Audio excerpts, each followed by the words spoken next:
Oi, muito bom dia para você. O Agro Record News está no ar.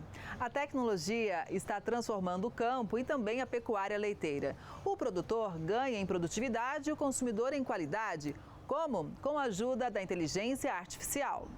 Henrique trabalha com gado de leite em Goiás e utiliza a inteligência artificial para melhorar a produção. Todos os animais que a gente vai inseminar aqui na fazenda, então eu tenho uma novilha e eu vou inseminar ela com um touro.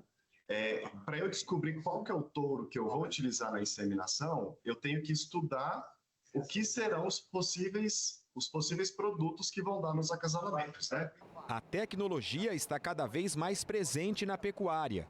No gado leiteiro, o sistema de inteligência artificial analisa as características da vaca e indica qual o melhor touro para fazer o acasalamento. Você coloca o pedigree do animal, pai, avô e bisavô. Esse programa, então, vai fazer a predição genética desse animal com uma correlação altíssima com o genoma, que hoje é o programa que que dá um indicativo para a gente a genética daquele animal.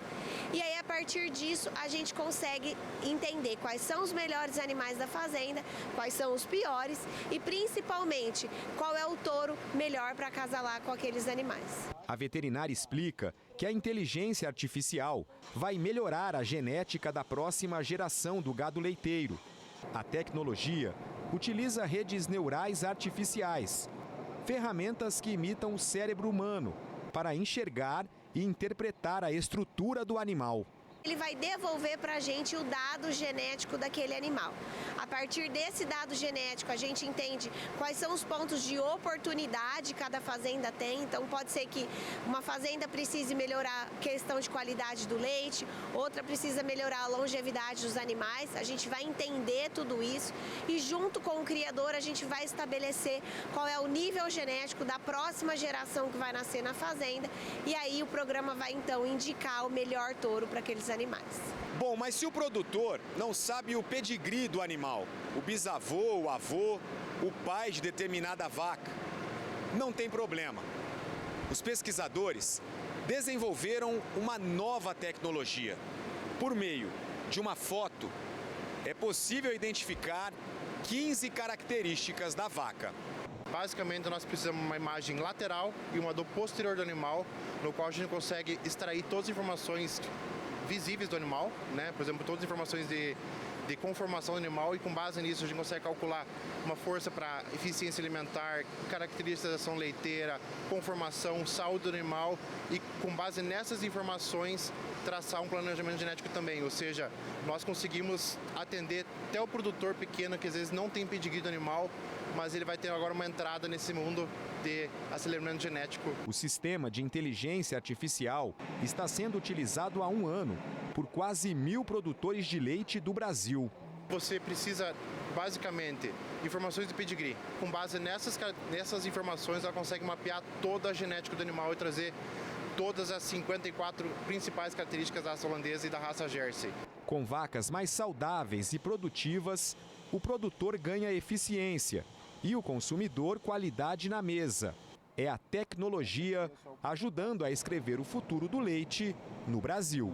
A gente fala agora sobre a guerra comercial. Donald Trump afirmou que quer que a China passe a comprar mais soja dos Estados Unidos.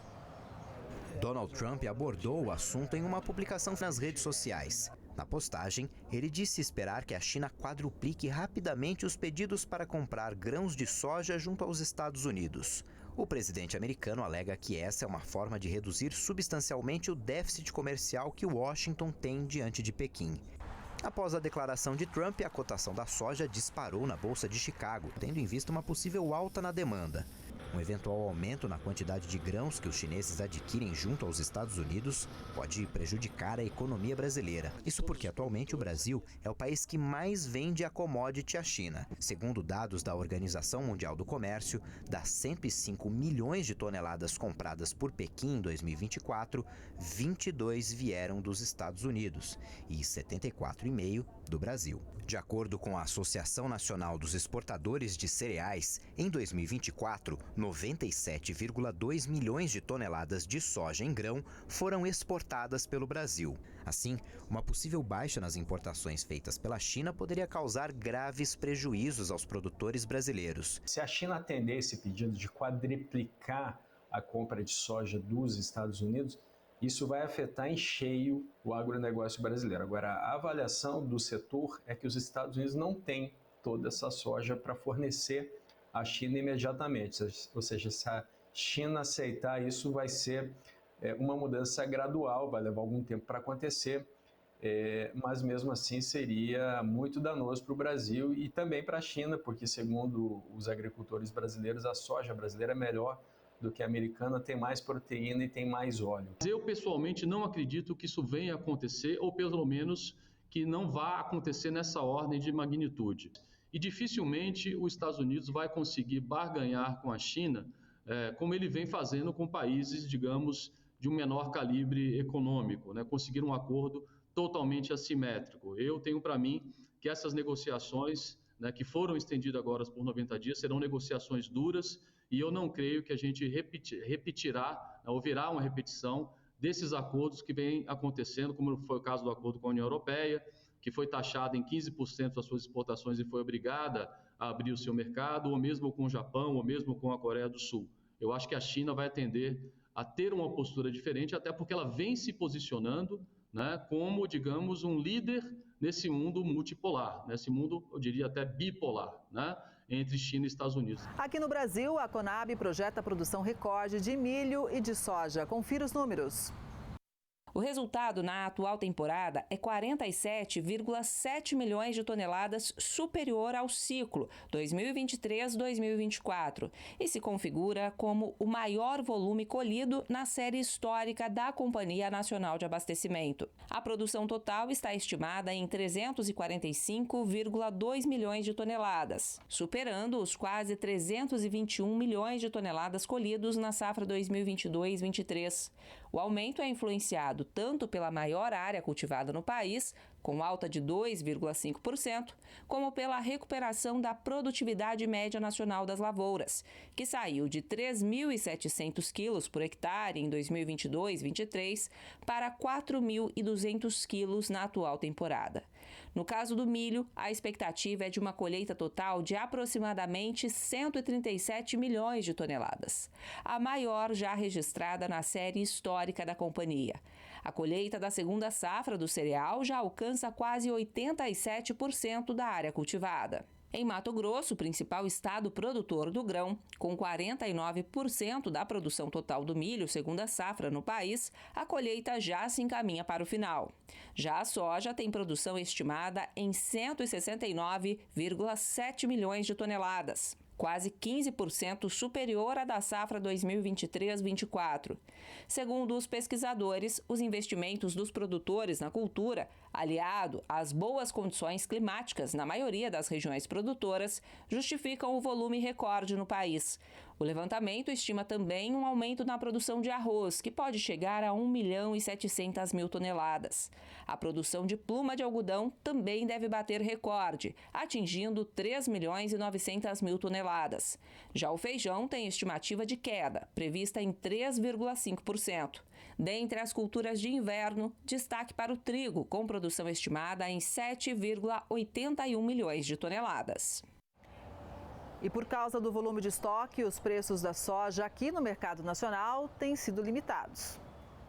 A Conab estima que a safra 2024-25 terá 3.900.000 toneladas em estoque, o que representa um volume 4 vezes maior do que o da temporada anterior. Essa situação impede um movimento de alta, conforme apontam os levantamentos do CPEA. Em relação ao cenário global, o Brasil mantém a liderança na produção do grão, com uma colheita que se aproxima de 170 milhões de toneladas nesta temporada. O USDA estima 169 milhões de toneladas. toneladas, enquanto a Conab projeta 169 milhões e 660 mil. As projeções para a safra também são otimistas.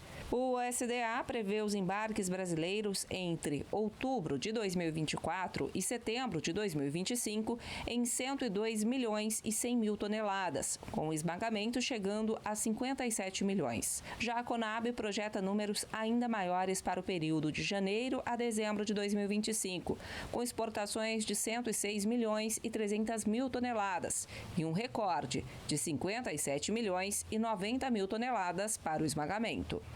O foco agora é o milho, porque os preços seguem em queda. A Conab divulgou na semana passada que serão produzidas 137 milhões de toneladas de milho na safra 2024-2025 no Brasil, 18% a mais que na safra anterior. Nos Estados Unidos, a estimativa, de acordo com o USDA, é de 425,25 milhões de toneladas, volume também recorde. Assim, a produção mundial do grão deve ser de 1,28 bilhão de toneladas, bem acima da temporada passada. Com isso, os preços seguem em queda, de acordo com levantamentos do CPEA. Além da estimativa de produção recorde, as cotações seguem pressionadas pelo mercado externo e a postura retraída de compradores domésticos. No Brasil, a aposta é de desvalorizações mais expressivas, fundamentadas no avanço da colheita, nas dificuldades de armazenamento da safra recorde e ainda na necessidade de venda para o pagamento das dívidas. A estimativa de produção de café deve passar por reajustes negativos, porque o rendimento está abaixo do esperado. A colheita brasileira de café arábica deve ser finalizada ainda este mês na maioria das regiões produtoras. Porém, de acordo com o CPEA, os dados oficiais de produção devem ser revisados nos próximos meses, já que o rendimento está menor que o esperado. Segundo o Centro de Pesquisas, para se formar uma saca de café beneficiado, tem sido necessários mais grãos que o normal. Em Minas Gerais e parte do estado de São Paulo, há relatos de até 12 saquinhos para completar uma saca de café beneficiado de 60 quilos. A média normalmente é de 7 a 8 saquinhos. O baixo volume de chuva e os períodos de altas temperaturas durante o outono e o inverno de 2024, além da menor pluviosidade entre meados de fevereiro e março de 25, pioraram as condições das lavouras e colaboraram para esse cenário de menor rendimento. As importações brasileiras de trigo cresceram em julho.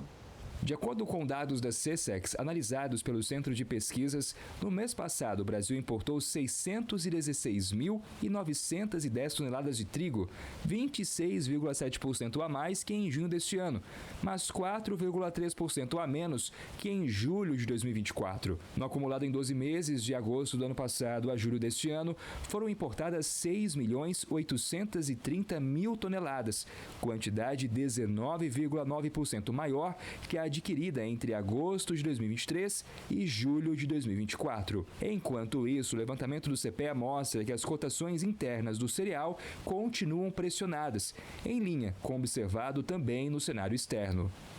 A colheita do feijão carioca está no ritmo acelerado. A maior disponibilidade do grão tem puxado os preços para baixo. De acordo com o Centro de Pesquisas, produtores que possuem câmaras frias conseguem armazenar a produção e negociar conforme as necessidades financeiras. Eles estão atentos ao equilíbrio entre os custos de produção e os valores praticados no mercado à vista. Em relação à safra, a produção da terceira colheita de feijão de cor de 2024-25, que está em andamento, é estimada em 604 mil toneladas e 200 quilos pela Companhia Nacional de Abastecimento. Isso representa uma redução de 18,1% em comparação com a safra anterior, de 2023-24.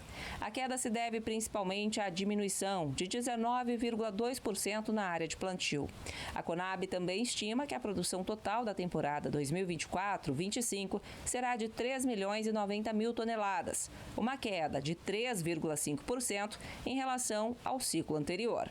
Os preços das carnes bovina e suína seguem em alta agora em agosto. Confira os dados divulgados pelo CPEA. As escalas de abate de bovinos continuam entre 7 e 8 dias, o que sustenta a demanda ativa dos compradores. Ao oferecer valores maiores, frigoríficos estimulam pecuaristas a negociar, aumentando a liquidez no mercado. Em geral, na parcial de agosto até o dia 12, o indicador CPEA-Exalc acumulou avanço de 5,3%. Já a carcaça casada bovina, no atacado da Grande São Paulo, registrou alta de 6,4% no mês. O mercado de suínos também apresenta valorização. Os preços do suíno vivo e da carne subiram em quase todas as regiões monitoradas pelo CPEA. Agentes de mercado atribuem ao movimento a maior procura pela proteína suína antes do Dia dos Pais e ao aumento no consumo depois do pagamento dos salários. No atacado, o ritmo de vendas melhorou em relação a julho. O crescimento na demanda, registrado na segunda semana de agosto, elevou a liquidez dos produtos. E os preços dos ovos e do frango também estão em alta, resultado da demanda aquecida. Na última semana, o valor do ovo subiu cerca de 7% nas praças acompanhadas pelo CPEA. O maior volume nas vendas e os estoques mais equilibrados estão mantendo os preços em alta. A oferta também segue mais restrita com as baixas temperaturas, limitando a produção e o descarte de poedeiras mais velhas realizado no último mês. No segundo trimestre de 2025, de acordo com dados do IBGE, foram produzidas 1,220 bilhão de dúzias de ovos de galinha, volume 4% superior ao do mesmo período de 2024 e 1,6% acima do registrado nos 3 primeiros meses deste ano. Os preços da carne de frango também estão em alta no mercado interno. Dados do CPEA apontam que o aquecimento da demanda doméstica pela proteína e também o incremento das exportações no início do mês são responsáveis por esse movimento. O Dia dos Pais e o período de início de mês, com o pagamento dos salários, impulsionaram as vendas. Segundo o Centro de Pesquisas, o frango vivo segue com valor aquecido desde a retomada do país como livre da influenza aviária. E o Brasil deve manter resultados positivos na produção e na exportação de proteína animal. Eu conversei com o Ricardo Santin sobre isso, ele é presidente da BPA. Vamos ouvir.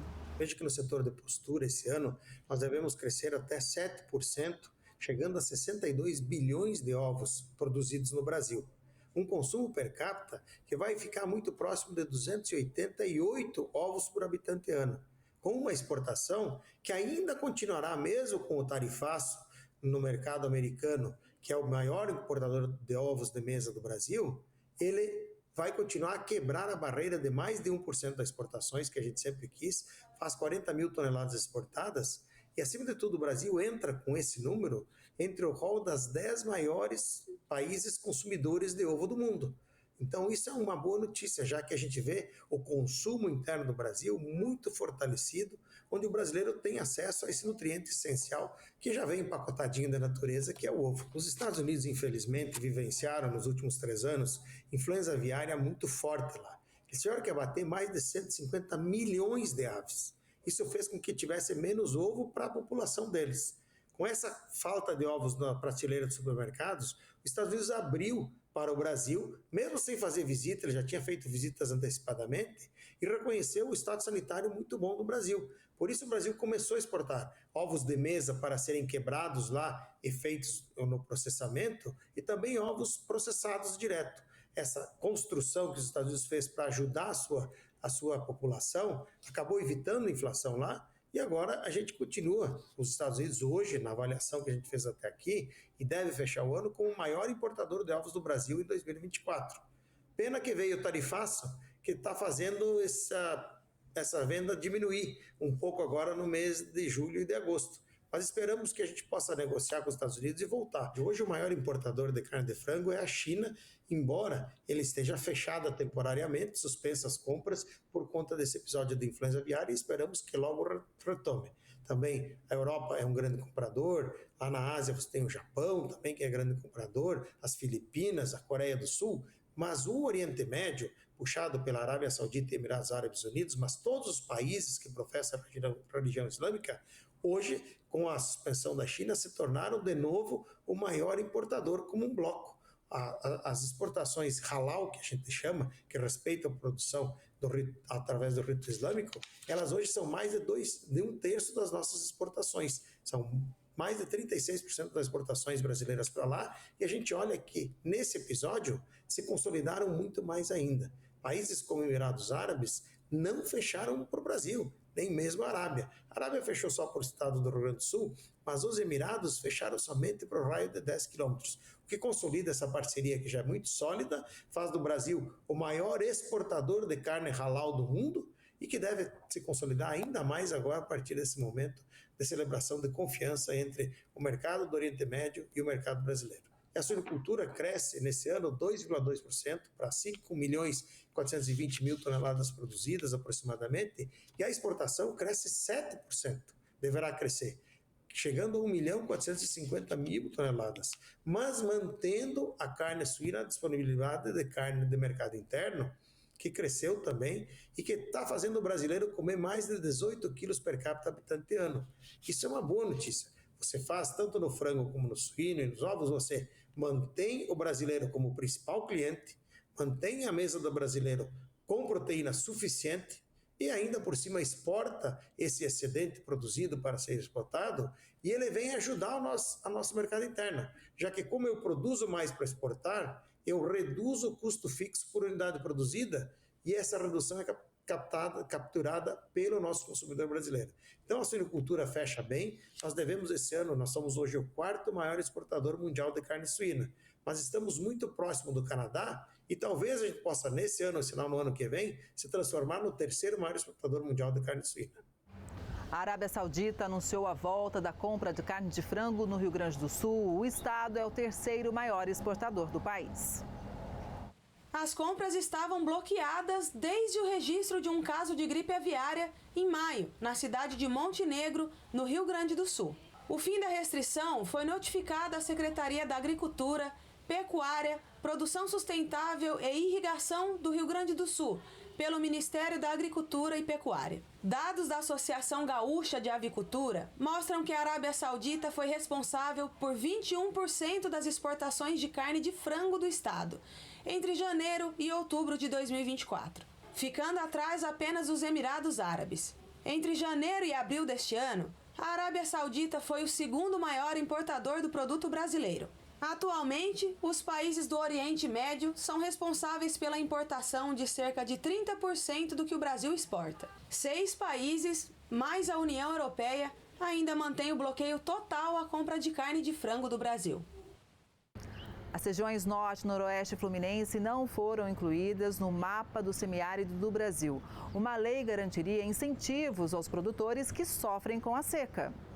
O governo federal vetou integralmente o projeto de lei que incluiria 22 municípios do norte e noroeste do Rio de Janeiro na área do semiárido brasileiro. Aprovada em julho pelo Senado, a proposta permitiria o pagamento do Garantia Safra para os agricultores familiares da região. O governo federal argumentou que não há estudos técnicos como índice de aridez e temperatura média que justifiquem a mudança, nem a estimativa de impacto no orçamento. A Garantia Safra prevê o pagamento de R$ 1.200 para famílias de baixa renda que tenham pelo menos metade da produção perdida por causa da seca ou de chuva em excesso. De acordo com o Asflucan, no ano passado, mais de 15 mil cabeças de gado foram perdidas por conta da estiagem nas regiões norte e noroeste do estado. E este ano, a cana-de-açúcar já teve uma perda de 30% se comparada ao mesmo período do ano passado. O ano passado, a chuva praticamente só veio no final de outubro. Esse ano nós tivemos falta de chuva em fevereiro, março, mas depois choveu. Deu uma chuva maior, então deu uma aliviada. Senão a quebra de safra seria maior ainda. Aí chove demais, não tem rendimento, porque a cana baixa sacarose, não amadurece, aí vem amadurecer depois. Então o começo de safra aqui foi muito complicado. Além de Campos, outros 21 municípios fluminenses seriam beneficiados. A Secretaria de Agricultura de Campos pede que os políticos e empresários da região lutem para que a decisão seja revertida. O que a gente espera é que a política do Rio de Janeiro, os empresários do Rio de Janeiro, os produtores rurais do Rio de Janeiro trabalhem para que a gente lute no Congresso Nacional para que reverta essa decisão, derrubando o veto do presidente da República, porque realmente o nosso clima é muito ruim para o desenvolvimento da agropecuária e está sendo muito difícil para a gente competir com outras regiões do Brasil que recebe um seguro que dá segurança ao nosso produtor rural. A falta de chuva pode prejudicar a produção do inhame no agreste pernambucano. O inhame é um tubérculo rico em cálcio, ferro e vitamina do complexo B. O consumo deste alimento ajuda no combate de diversas doenças. Além de saboroso e nutritivo, está presente no cardápio pernambucano. Nossa equipe viajou até o município de Bonito. Visitamos a colônia japonesa. Além do turismo local, Bonito se destaca quando o assunto é produção de inhame. Aqui nesta propriedade são cerca de 60 mil pés de inhame, nas variações da Costa e São Tomé. É esperado uma colheita menor do que a do ano passado, devido à escassez de chuvas. Vanberg trabalha com tubérculo há mais de 25 anos e divide suas expectativas para a colheita deste ano. Ano passado a safra foi bem melhor do que esse ano. Tenho visto bastante amigos, meu produtor, que a safra diminuiu por conta dessa alta temperatura que nós estamos enfrentando, né? Anormal esse ano de 2025. De 2024 para 2025, a temperatura foi bastante alta, elevada, que tem, né, diminuído um pouco a nossa expectativa desse ano. Qual o inhame é cultivado aqui nessa região? Hoje está sendo mais o São Tomé, por conta que a nossa região ele come bastante o São Tomé, mas tem o cará da costa, que é o inhame que a gente sempre produzia, né? Ele sai para Paraíba, Alagoas, né, Bahia e Rio de Janeiro e outros estados. E qual o clima ideal para se cultivar o inhame? Tempo seco, mas que também tem a chuva, que é perto da colheita do inhame, que vai fazer com que ele venha crescer, né, e atingir o peso ideal. Esta outra propriedade possui 170 hectares. São 10 trabalhadores destinados ao cultivo do inhame, também nas variedades da Costa e São Tomé. Como funciona aqui o sistema de irrigação? Não, o cara liga o motor de hora e meia, se chama mudação, né, da água, não pode dar mais, senão ele embebeda. E a safra dura quanto tempo do inhame? Depende, 3 a 4 meses. E é a primeira vez que vocês estão plantando aqui? É a primeira vez. Devido à falta de chuva, a perda deve ser estimada de 10% a 20%. Era esperado o quê? Uns 150 milímetros de chuva. Então, mas por isso, nós esperávamos mais. Muitas pessoas que nunca produziu com inhame, vendo qualquer dicasinha, aprendem a trabalhar com ele. É uma cultura que não precisa de tanto trato, basta amor, carinho, né? E pedir sorte a Deus que o tempo seja favorável para a nossa cultura. No Triângulo Mineiro, a geada queimou hortaliças e também pés de café. Produtores usaram uma técnica antiga para se prevenir, mas alguns ficaram no prejuízo. A geada mudou a paisagem dos cafezais em Indianópolis. Folhas queimadas e lavouras castigadas, consequência de temperaturas muito abaixo do normal para esta época do ano. O cafeicultor William Fernando registrou o estrago e compartilhou o vídeo nas redes sociais. Com a colheita quase no fim, o prejuízo maior deve aparecer apenas na próxima safra. Esse café aqui teve a sua primeira produção esse ano e teria uma próxima produção e maior em 2026. E aí, como o efeito devastador da geada, ele anoiteceu todo verde e amanheceu nesse estágio que vocês estão vendo aqui, com as folhas queimadas, com os botões florais, alguns botões florais queimados e, consequentemente, isso vai gerar aí algum dano e perda para 2026 na produção. Na zona sul de Uberlândia, o frio também deixou marcas. Na propriedade do Maurício, os canteiros ficaram cobertos por uma fina camada de gelo. A geada, registrada na madrugada do início da última semana, atingiu principalmente as hortaliças mais sensíveis, como a alface. Ela é que mais sofre pelo fator dela acumular mais gelo aqui. As outras culturas, elas são as folhas mais inclinadas. Então, ao bater o sol, a claridade, ela derrete o gelo com mais facilidade. Então vai ficar menos tempo o gelo na folha, então vai queimar menos. A alface é porque isso aqui, ó, ela ainda vai mais uns 15, 20 minutos para derreter. Então o gelo está cozinhando ela. O cultivo da folhosa representa mais da metade da lavoura do Maurício. São 5 variedades cultivadas e cerca de 350 pés vendidos por dia para feiras e supermercados. Com a geada, o prejuízo deve chegar a 30%. 30% de perca no campo, né? Aí mais alguns dias que corre o risco de ficar sem colher, né? Então ficou sem colher, ficou sem girar o dinheiro. Irrigação, gotejamento e um investimento significativo na nutrição das plantas. Cuidados que podem ter contribuído para aumentar a resistência das hortaliças à geada. Ele acredita que o prejuízo poderia ter sido ainda maior. Devido a gente já saber que essa época do ano acontece isso, o que eu faço? Eu passo a nutrir mais a planta, né? Com as vitaminas que precisa para ela. Há quase 30 anos, Maurício já lida com a terra no cultivo de hortaliças e quase todo ano sofre com as mudanças climáticas, a geada e os prejuízos na produção. Todo ano a gente tem que, tá atento. E sim, hoje está meio complicado porque você já não sabe mais quando vai esfriar, quando vai esquentar, quando vai chover, né? Antes a previsão tinha uma previsão mais certa. Eu não sei se é devido à desmatação que anda tendo, né? Algo mudou. Então hoje a gente é pego de surpresa pelo clima. Quem se preparou evitou perdas. É o caso de Antônio Livan, que adotou uma técnica simples, mas eficiente para proteger a lavoura. Quando soube que o frio chegaria, espalhou latas cheias de serragem e antes do amanhecer, acendeu fogo para aquecer e afastar o frio intenso.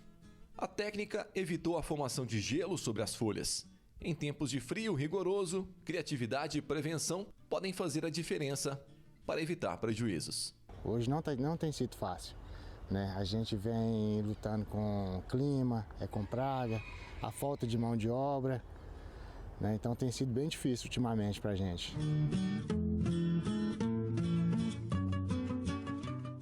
No primeiro semestre de 2025, o Mato Grosso foi responsável por grande parte do superávit da balança comercial do Brasil. O estado é o maior produtor de carne bovina, algodão, soja, milho e outras commodities. Nos primeiros 6 meses deste ano, o Mato Grosso exportou 14,6 bilhões de dólares e importou 1,12 bilhão. O volume representa cerca de 45% de todo o superávit nacional. Os dados são da Secretaria de Comércio Exterior, a SECEX, do Ministério do Desenvolvimento, Indústria, Comércio e Serviços. A potência do estado é baseada na força da agropecuária. No primeiro semestre de 2025, as vendas externas do agronegócio em Mato Grosso somaram 10,85 bilhões de dólares, o equivalente a 27,71% de toda a exportação agropecuária nacional. Isso mantém o estado, que é o maior produtor nacional de grãos, como o maior exportador do setor no Brasil. O principal destino é a China. Por isso, o tarifaço do governo norte-americano não deve impactar muito nesses números. Em relação ao Mato Grosso, o que Mato Grosso exporta para os Estados Unidos não chega a 1,5% das suas exportações. Mato Grosso é o maior produtor de soja, milho, algodão, etanol de milho, biocombustível, maior produtor de gergelim, maior rebanho bovino do Brasil e tem como grandes parceiros comerciais a Ásia e o Oriente Médio, né? Agora, com a retirada da vacinação da aftosa, Brasil, Mato Grosso, sendo livre de aftosa sem vacinação, no caso da carne bovina, a gente tem possibilidade de alcançar novos mercados que são mais exigentes, como Japão, Coreia, União Europeia. Temos alguns produtos que estão sendo impactados por essas tarifas americanas, como é o caso da madeira, o caso do ouro, a carne um pouco impactada. A gente exporta em torno de 5% da nossa exportação de carne vai para os Estados Unidos, e como também sebo, gelatina, enfim, subprodutos da carne. Mas nós temos a plena convicção que a gente vai continuar abrindo mercados. Esse ano, só a carne de Mato Grosso já foi exportada para 7 novos mercados, o México é um exemplo. De acordo com a estimativa do IBGE, o Mato Grosso deve ser responsável nesta safra pela produção de 32,4% dos grãos nacionais, mais de 5,5 milhões de toneladas. O secretário destaca que toda essa produção segue com sustentabilidade e foco na preservação. É o estado que mais produz proteína animal e vegetal no Brasil e preserva 60% do seu território. E os 40% que são utilizados, as áreas preservadas, quase que 50% estão dentro de propriedades privadas. Nós temos uma legislação ambiental no Brasil muito rigorosa e o governo de Mato Grosso cobra o cumprimento dessa legislação à risca. É o estado que mais tem biodiversidade, né? Nós somos os maiores produtores e temos a maior biodiversidade. A indústria frigorífica do estado emprega diretamente cerca de 30 mil pessoas e gera quase 100 mil empregos indiretos. No primeiro semestre, o Mato Grosso embarcou 371,7 mil toneladas de carnes bovina, suína e de frango, um avanço de 5,46% em relação ao mesmo período do ano passado. E o objetivo é seguir crescendo. Mato Grosso é o estado que mais gerou emprego agora, com carteira assinada no primeiro semestre de 2025. Foram 360 mil empregos.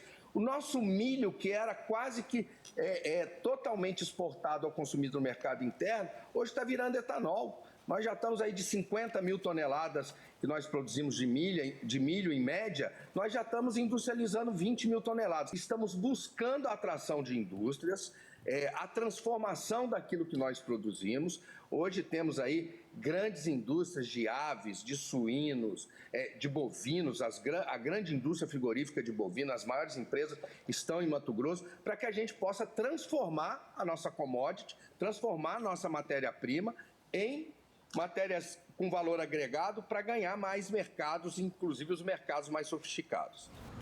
Um produtor rural decidiu deixar a horta mais colorida. Resultado, a rentabilidade aumentou e ainda o campo ficou mais bonito. Você provavelmente conhece essa couve-flor branquinha e o repolho mais comum na sua mesa possivelmente é esse. A alface verdinha é presença garantida nos lares da maior parte dos brasileiros. Mas nessa horta de Aparecida de Goiânia, algumas verduras chamam a atenção pelas cores fortes e diferentes. É o caso da alface, do repolho e da couve-flor roxos. Esse aqui parece até um buquê de tão bonito. Delcimar é horticultora há 40 anos e viu esse tipo de verdura mais chamativa ganhar aos poucos o coração do consumidor. Aumentou bastante, né? Porque hoje a dona de casa, os buffets, tudo adora fazer os pratos enfeitados, que como os outros atrai mais a vontade de se alimentar, né? Delcimar explica que o gosto dos alimentos coloridos para os tradicionais não muda. Mas e o preço? Muito pouco a diferença de valores. É um pouquinho mais salgadinho, o colorido. Não, praticamente um pouquinho é bem pouco mesmo, não dá muita diferença não. Tanto a alface roxa quanto o repolho produzem um ano inteiro, diferente da couve-flor. Essa daqui tem uma peculiaridade, né? Qual a diferença dela para a couve-flor branca? Essa aqui é uma couve-flor roxa, couve-flor híbrida. As couve-flor hoje, elas se enquadram na família da Brássicas e elas têm a janela. Então essa couve-flor roxa ela é uma couve-flor de inverno, a janela dela é de fevereiro a junho e semeio. E manejo é o mesmo manejo da couve-flor branca, que é a mais conhecida no mercado. O Wellington, que é o responsável técnico pela horta, explica o motivo dessa coloração. Foi vários estudos, né? Melhoramento genético, cruzamento de dois materiais híbridos para chegar a esse potencial, essa coloração. Os tons mais vivos, além de deixar o prato mais bonito, deixa também mais nutritivo. Afinal, as cores carregam não só beleza, mas nutrientes diferentes. Por isso, quanto mais colorido o prato, melhor. Os alimentos arroxeados são ricos em antocianinas, que é um dos antioxidantes naturais mais potentes que encontrados na nossa alimentação. Extremamente bom para a saúde cardiovascular, controle da pressão arterial, riquíssimo em substâncias que combatem as nossas células, né? Principalmente protegendo nosso DNA e RNA contra doenças, por exemplo, contra o câncer, o envelhecimento, doenças autoimunes, doenças metabólicas e por aí vai. E antes de terminar essa reportagem, vai aí uma dica valiosa. Na hora do cozimento da couve-flor roxa, sempre colocar um pouco de limão ou vinagre para ela manter essa coloração. Após o cozimento, vai manter esse roxo intenso. As abelhas são fundamentais para o equilíbrio do meio ambiente. Em Ribeirão Preto, no interior de São Paulo, Um curso ensinou como preservar as espécies nativas e ainda transformar o cuidado com o enxame num bom negócio. Este grupo foi picado pelas abelhas de um jeito diferente. Aqui todos são interessados por este pequeno inseto. O Bebeto descobriu a paixão quando tinha somente 15 anos. Na região que eu morava tinha uma história que todo mundo que tinha uma colmeia de jataí em casa tinha boa sorte. Então, pensando nisso, eu quis ter minha primeira colmeia de jataí para ter exatamente essa boa sorte, igual o pessoal comentava, e para ter um atrativo a mais para quem ia em casa, mostrar uma abelha. Para alguns, a abelha é um hobby que surgiu só em 2025 e que desperta a importância de preservar a natureza. Então, a ideia, na verdade, é justamente essa, é multiplicar elas, né, e para ajudar a nossa natureza. Estima-se que existam no Brasil cerca de 300 espécies nativas, que são aquelas sem ferrão. Apesar da grande quantidade, muitas estão em risco e algumas até em extinção. Por isso, o trabalho realizado por este tipo de curso é importante para a multiplicação desses insetos. A iniciativa do trabalho é do Douglas. Ele resgata e cria abelhas, além de ensinar sobre a importância dos enxames. Entre as variedades que trabalha está a jataí, que é muito comum em diversos ambientes. Eu falo que a abelha jataí é um termômetro, se ali é um local que tem uma biodiversidade legal. Aonde tem jataí é porque tem uma biodiversidade bacana. A espécie mombucão quase desapareceu e tem voltado a ganhar destaque no país entre os meliponicultores. Com o desmatamento, com as mudanças climáticas e todo esse afeto, aconteceu que a mombucão ela acabou entrando em extinção. Então, assim, são poucos lugares no Brasil que tem essa espécie. E nós somos responsáveis também pela reintrodução. Não só eu, existem muitas pessoas que fazem esse trabalho de reintrodução dessas espécies ameaçadas. Para ser um criador em casa não é difícil. No curso, os participantes receberam recipientes, alguns materiais para escurecer o frasco junto com o líquido para atrair os insetos. É a chamada isca que vai receber o enxame e depois, como foi mostrado nas aulas, existe a transferência para uma caixa, criando assim uma colmeia. É muito importante a gente multiplicar e criar esse movimento, porque infelizmente o desmatamento, a utilização dos venenos de forma desregulada, as queimadas estão afetando diretamente na vida das abelhas. E as abelhas, elas são responsáveis por 75% dos alimentos que a gente consome. Então, preservar as abelhas é preservar a nossa própria vida. A criação de abelhas pode ser somente um lazer ou até um negócio com a produção de mel e de própolis. Aquilo que não é explorado financeiramente tende à extinção. Então a abelha precisa de ter alguém cuidando. A gente ensina as pessoas a ter uma renda extra na criação das abelhas sem ferrão. Como? Produzindo mel. O mel de uma abelha que está ameaçada de extinção, ele custa cerca de R$ 1.400 o quilo. Então você pode vender o mel das abelhas, o própolis, você também pode comercializar os enxames. Lembra do Bebeto? Ele gostou tanto das abelhas que hoje vive pelas colmeias. Os estudos e o trabalho dele estão ligados ao inseto. Eu não consigo ficar um minuto sequer sem falar de abelha. Então, assim, a abelha abriu muitas portas para mim. Tudo que eu tenho hoje, graças a Deus, e graças às abelhas também. Existem inúmeras formas de você crescer nessa atividade, ter uma renda extra. Depois do morango do amor ter virado febre na internet, os produtores comemoram os resultados das vendas e pensam até em ampliar a área plantada. Ele está literalmente na boca do povo e no imaginário das pessoas. Isso porque dá água na boca só de pensar. Eu estou falando do doce que caiu no gosto de todo o país, o morango do amor. E é muito gostoso, muito. A junção é maravilhosa, os sabores, então... Há mais de 40 anos, esta família de Urânia, interior de São Paulo, produz morangos na propriedade com pouco mais de 2 alqueires. Por aqui, eles já notaram um aumento nas vendas da matéria-prima da guloseima. As vendas triplicaram, né? A gente teve um aumento de 30% na procura da fruta, né, in natura, e principalmente no morango do amor, famoso morango do amor, virou febre esse ano. A gente já fabricava esse doce já há mais ou menos 5 anos, mas esse ano aí caiu no gosto da galera no geral e aumentou muito as vendas pra gente. Animada com a boa fase, a família não ficou só no morango do amor. A gente fabrica outros doces também, geleia, bombom de ninho, bombom de maracujá, de brigadeiro preto e o suco, geleia sem açúcar, torta de morango. Mesmo não sendo o maior produtor de morangos do país, a produção de morangos em 2024 no estado de São Paulo foi bastante significativa, ultrapassando 100 mil toneladas.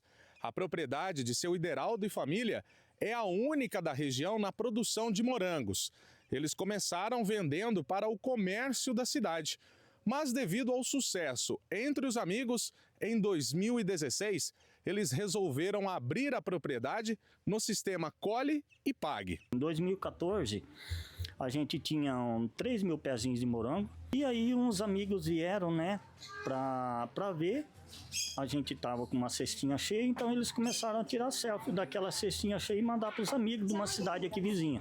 E aí foi, como disse, foi um efeito dominó. 2016 foi onde que realmente pegou. A ideia foi um sucesso e atualmente vem pessoas de toda a região para conhecer a plantação de morangos. É diferente comprar um morango colhido e vir até a roça colher. Eu estou bem animada, bem feliz por ter vindo. Por conta do sucesso da plantação, a família comprou uma propriedade vizinha para ampliar o cultivo. Neste ano foram plantados cerca de 121 mil pés de morangos. Segundo o seu Ideraldo, o desafio para os próximos anos é continuar com a cultura, já que a mão de obra está cada vez mais escassa. Possa ser que futuramente a gente às vezes tenha que parar o esquema, o sistema nosso devido à falta de mão de obra, porque só a nossa família não consegue tocar. A propriedade segue aberta para visitação e colheita até novembro, ou enquanto a plantação estiver produzindo. Tecnologia, sustentabilidade e tradição. Uma família de Goiás conseguiu realizar um sonho antigo: se unir para a produção de cachaça.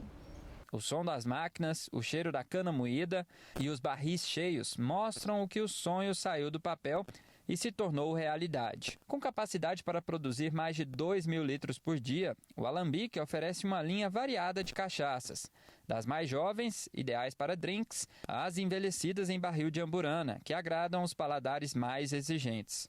Tudo é feito com controle de qualidade e cuidado nos mínimos detalhes, desde a moagem até o envase. Aqui, a cana-de-açúcar é 100% aproveitada, desde o caldo que vira cachaça e até mesmo os subprodutos como o bagaço e a vinhaça, que são utilizados na fazenda para alimentação e adubo. Além disso, a cabeça e a cauda acabam virando etanol, uma economia para os carros aqui da propriedade. A gente trouxe várias técnicas, várias questões de aproveitamento, a vinhaça, o bagaço, como já foi explicado.